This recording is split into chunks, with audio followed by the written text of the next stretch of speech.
Many of you woke up to a jolt this morning as a 5.1 magnitude earthquake shook the region around 8:07 this morning. Now, this is categorized as a strong earthquake and the strongest to impact our area since the Virginia earthquake in 2011.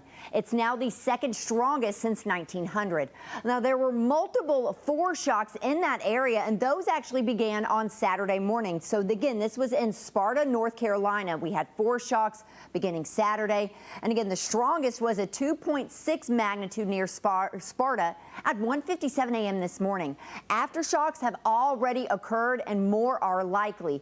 Now again, this map is going to show an area of activity. This is known as the Eastern Tennessee seismic zone, which is where the earthquake appears to have originated near. Now that's a strip of seismic activity that runs from the higher terrain of Eastern Tennessee all the way up into the Carolinas.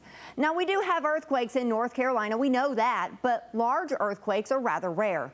Moderately damaging earthquakes strike the inland Carolinas every few decades, and smaller ones are felt about once a year or so.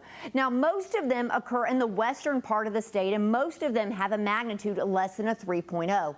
Now, it's been reported that people as far south as Georgia felt a rumble this morning.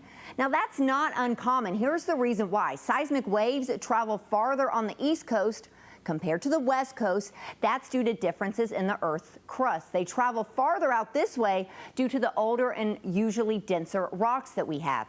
Now, this earthquake was also quite shallow. That's why a lot of people felt it. It was only about 2.3 miles deep.